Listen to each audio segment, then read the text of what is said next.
collaboration with the Cyprus Mail. This is the Cyprus News Digest with Rosie Charalambous.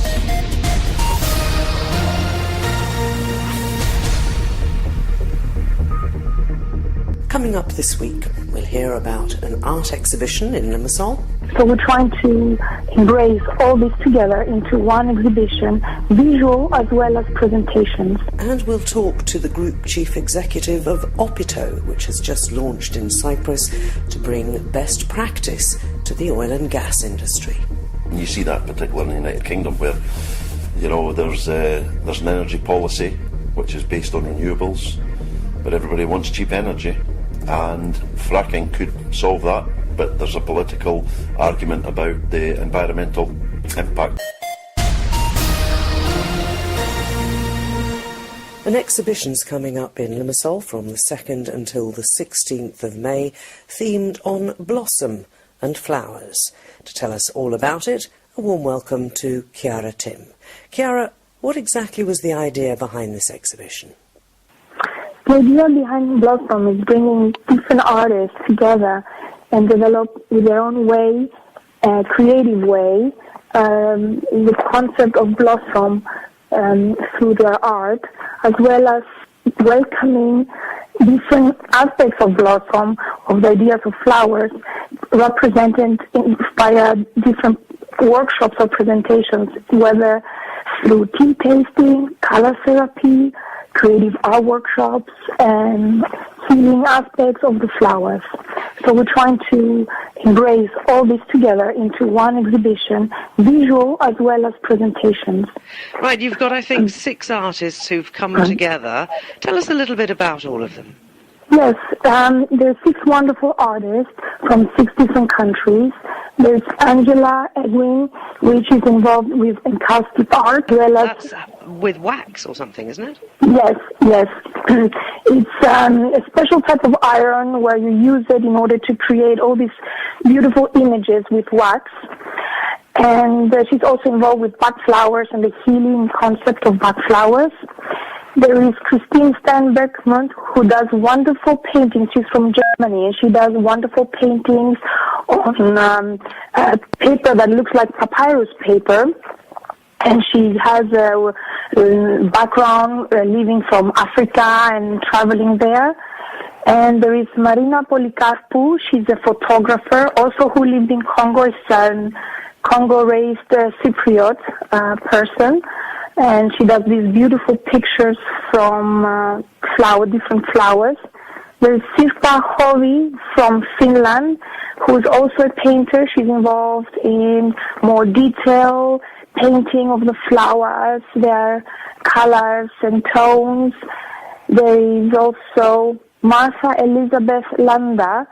She's from Norway, and she does 3-dimensional pieces using all sorts of materials she can get her hands on, from recycled materials to little stones to pebbles to glass, anything she can find. She does these amazing 3-dimensional pieces.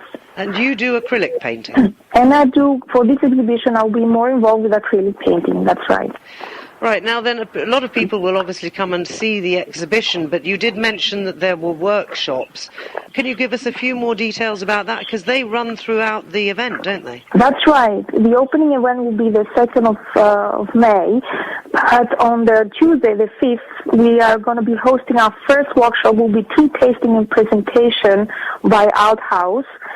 And there's going to be a variety of teas to try, and also a little bit of a presentation about the whole concept of the teas. Then the 6th of May, we're going to have Cyherbia offering a presentation about essential oils and herbs. And Angela will do a presentation on the 7th on Bach flowers. We're going to have 2 sessions of color therapy on the 8th and on the 15th of May. Then I will be doing a creative workshop on the 12th, on the 11th of May. And there's also going to be a Q Garden, who is also going to be part of the exhibition. It's a nursery who is going to be decorating or complementing the room, the exhibition area, with their own plants. And they're going to also do a presentation about flowers on the 13th of May. And have you got a website? I know you've got a Facebook group, haven't you? Yes, we have a Facebook group specifically mentioning all the details about the exhibition and the presentations, which is called Blossom 2015. Anybody can log in and check out the information, as well as all the information will be posted via the Lelos Art Point Facebook. But I think that if people want to attend the workshop, you want them to let you know beforehand. Yes, we need at least 2 days prior to the presentation so that to have a better organization of the presentations and the attendance and everything. Okay, well, it sounds like it's going to be fascinating. Interesting that all 6 of you are female. Do you think flowers and blossom are things that appeal more to females? Looks like it, because coincidentally it was female and they were all interested in the concept and they were all fascinated by the idea and when they joining in. So, yes, I guess so. And from across the world. It's going to be a fabulous exhibition, I'm sure. Thank you very much indeed, Chiara Tim, for telling us about it. Thank you, and we hope to see you there. Get in touch with the Cyprus News Digest by emailing cyprusnewsdigest@gmail.com. In other news this week, of course, they had elections in the Turkish-occupied areas of Cyprus last Sunday. And with a very close-run vote, the incumbent, Dervish Eroglu, garnering about 28%, closely followed by Mustafa Akinci, former mayor of Nicosia, who got 26.92%. So those are the two who will go into this Sunday's runoff poll.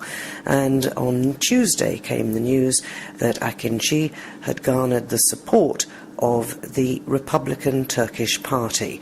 That possibly gives him the edge in this weekend's vote, but it's still too close to call. And there'll be a sigh of relief at the Finance Ministry after the House of Representatives passed the insolvency bill. It's been coming and going for months. It now paves the way for Cyprus' bailout programme to resume and the possibility of the ECB buying around €500 million worth of Cypriot bonds. The delay in passing the insolvency framework, which was seen as a safety net for vulnerable groups against property repossessions, had prompted the opposition to suspend the foreclosures law, and that, of course, caused the interruption of the island's bailout programme. However, the International Monetary Fund has withheld some €85 million pending compliance, so this could be a chance for Cyprus to get back on track. Finance Minister Haris Georgiadis said that the evaluation of Cyprus' economic and financial reform programme by international lenders will begin next week. He said that Parliament's decision on Saturday will facilitate return to international markets and said the government may test markets twice this year, a point he was very careful not to elaborate on. The Finance Minister went on to say that not only was the government happy with the decision, but that it also met with relief abroad. So the Troika will be briefed, and all we have to do is wait for their response. The other story that is rumbling on is the goings-on at the Attorney General's office. Deputy Attorney General Rikos Erotocritou has made his own allegations following a probe that suggested he might have taken bribes to affect the outcome of a case. And this week, Auditor General Odysseos Michailidis said that he fully trusts the Attorney General, but it's not quite clear who exactly could investigate who, and that's something that is very much in the headlines this week. Keep up to date with events in Cyprus and around the world with the Cyprus News Digest. In collaboration with the Cyprus Mail, this is the Cyprus News Digest with Rosie Charalambous. The biggest achievement of Crime Stoppers has been the ability of the public to be able to give information about crime anonymously.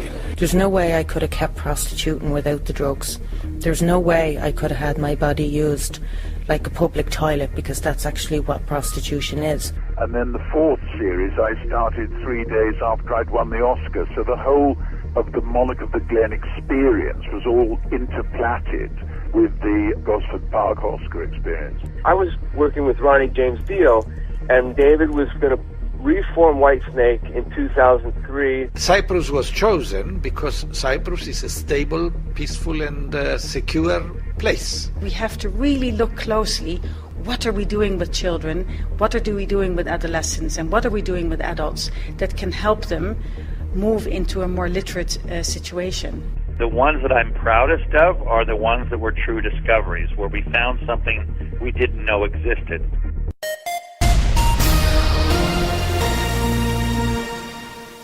Opito launched in Cyprus earlier this week, and with me on the programme today I have the group's chief executive, David Doig. David, first of all, maybe you just sort of fill us in on what Opito is and what it does. It's the global skills body for the oil and gas industry. It's a unique organisation, not for profit, owned by the industry employers and here to serve the industry. It sets standards, it advises governments on skills development strategies. It regulates training across the globe in some 43 countries, and it doesn't do any training itself, but it has a training network that it accredits. And last year, 2014, there were something like 350,000 people trained to the Opito standards. We have, obviously, over the last few years, since there was some discovery of hydrocarbons in Cyprus, started putting into place academic courses and so on at various institutions like TEPAC.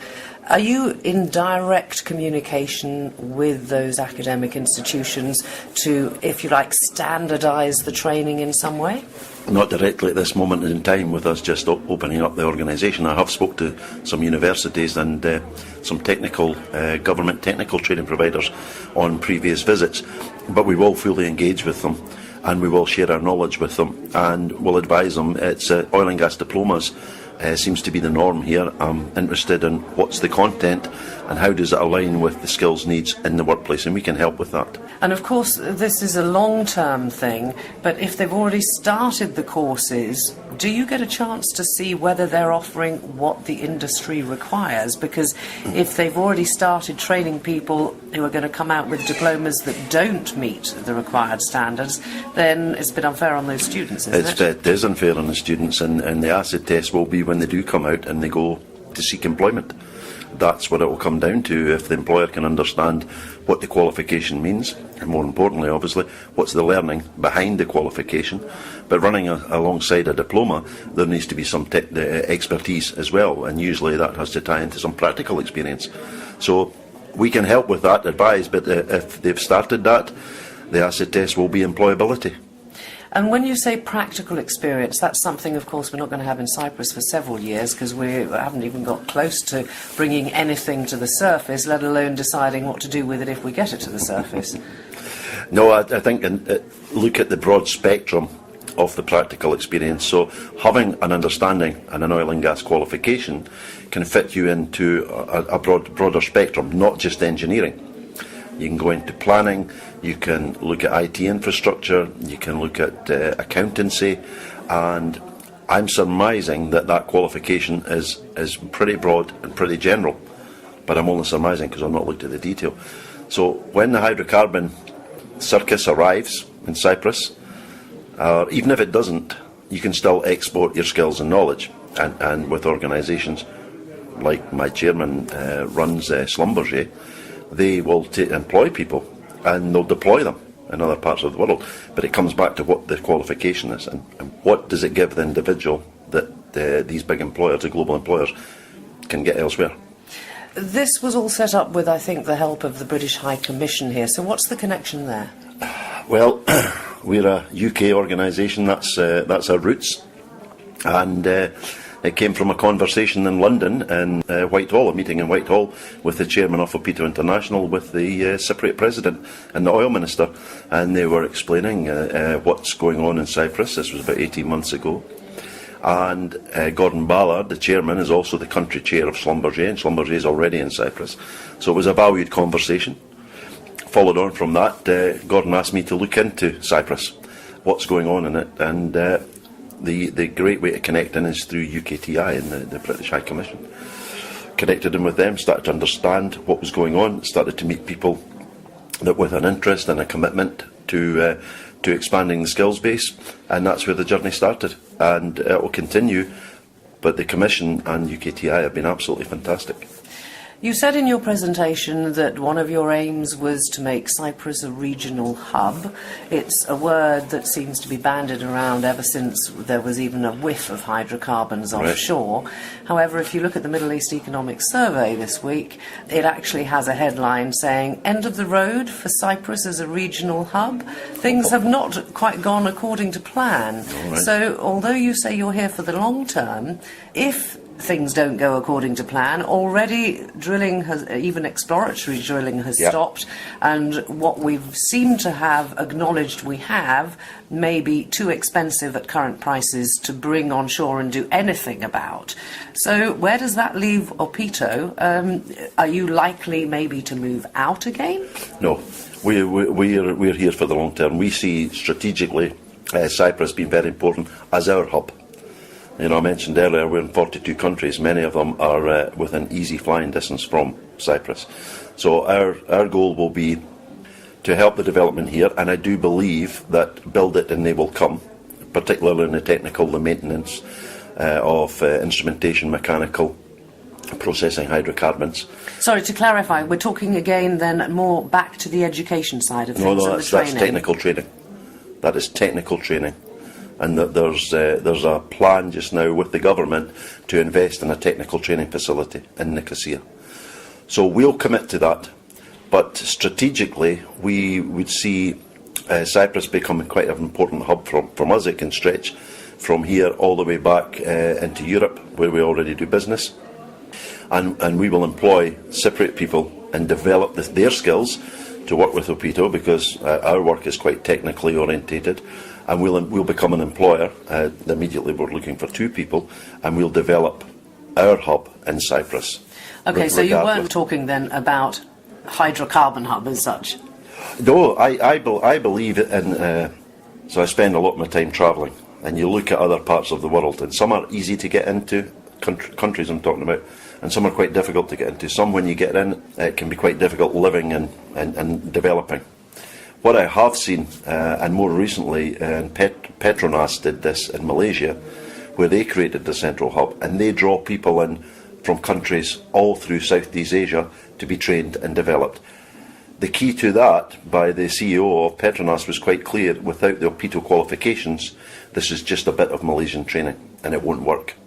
So I see Cyprus developing something that can deliver the Opito qualifications, the technical qualifications, which will give access to other oil and gas provinces, so Cypriots can then move from Cyprus and work elsewhere. So it doesn't really matter whether or not we have our own hydrocarbons. We're talking about a much bigger picture. Not for me. I see the bigger picture. You know, the hydrocarbons will come here in their own time, or not, dependent on the view and dependent on the oil price.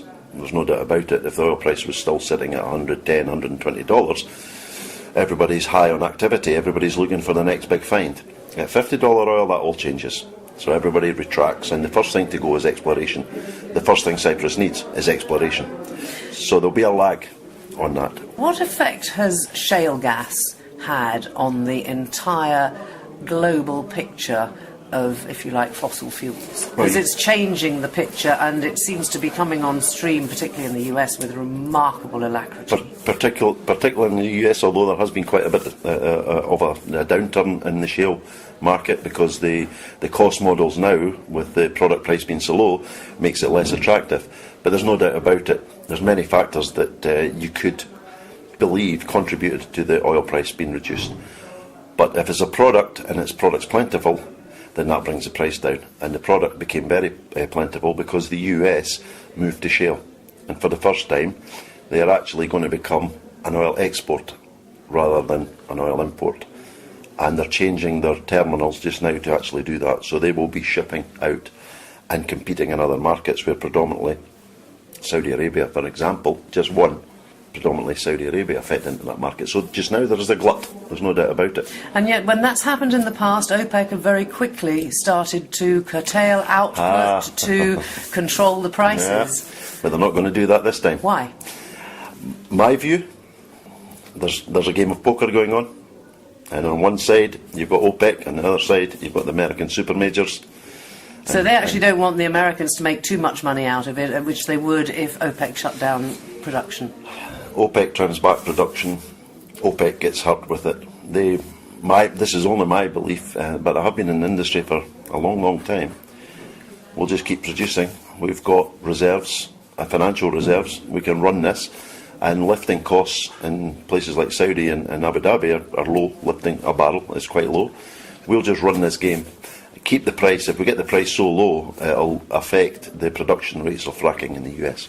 And fracking is still a little bit of an, I was going to say, unknown quantity. I mean, there are still lessons to be learned, I think, particularly you also talked about environmental responsibility. Yes, there's a lot of issues with that, and you see that particularly in the United Kingdom, where, you know, there's an energy policy which is based on renewables, but everybody wants cheap energy, and fracking could solve that, but there's a political argument about the environmental impact of fracking. Goodbye Sussex and half of Hampshire or something. Yes, you know, and then the political parties are not joined up with it in any way, you know. But interestingly, we were asked in the UK by the trade association that represents all the fracking employers to develop safety and environmental standards for fracking.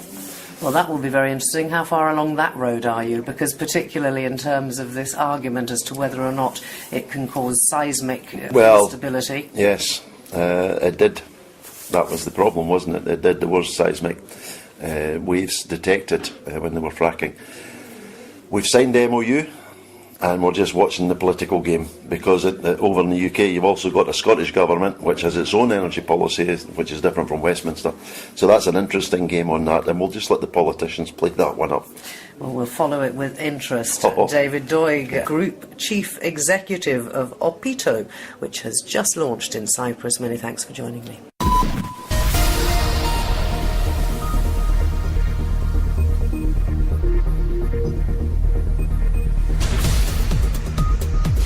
Well, that about wraps up this edition of the Cyprus News Digest. Many thanks for your company.